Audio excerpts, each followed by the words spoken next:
Hello बच्चों, आज हम बड़ी ई से बनने वाले शब्दों के बारे में जानेंगे। ई से ईख मतलब शुगर केन। तो बच्चों, बाज़ार से जो हम चीनी या गुड़ खरीदते हैं वह ईख से ही बनता है। ई से ईंट मतलब ब्रिक। जो इमारतें या घर हम अपने आसपास देखते हैं वह ईंट से ही बनी होती है। ई से ईंधन मतलब फ्यूल। जितने भी यातायात के साधन होते हैं वह ज़्यादातर ईंधन से ही चलते हैं, जैसे कार, बाइक, बस, एरोप्लेन आदि।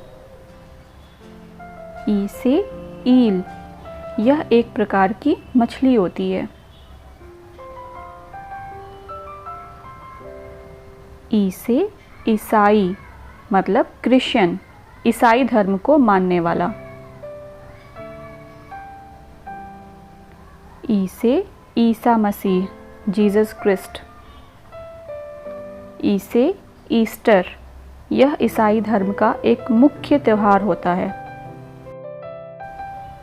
ई से ईरान, ईरान एक देश का नाम है। ई से ईर्ष्या मतलब जेलसी। ई से ईटानगर, यह अरुणाचल प्रदेश की राजधानी है। ई से ईमानदार मतलब ऑनेस्ट। ई से ईश्वर मतलब गॉड, जिसकी हम पूजा करते हैं। ई से ईमेल मतलब इलेक्ट्रॉनिक मेल, ऐसा मेल जिसको हम कंप्यूटर, लैपटॉप या स्मार्टफोन के द्वारा डिजिटल फॉर्म में दूसरों को भेजते हैं। ई से ई बुक, ई बुक ये एक किताब का डिजिटल रूप है जिसे कंप्यूटर, मोबाइल या अन्य डिजिटल यंत्रों पर पढ़ा जा सकता है। ई से ईद, यह इस्लाम धर्म का सबसे बड़ा और खुशी का त्यौहार होता है। ई से ईदगाह, ईदगाह ऐसे स्थान को कहते हैं जहां ईद की नमाज पढ़ी जाती है।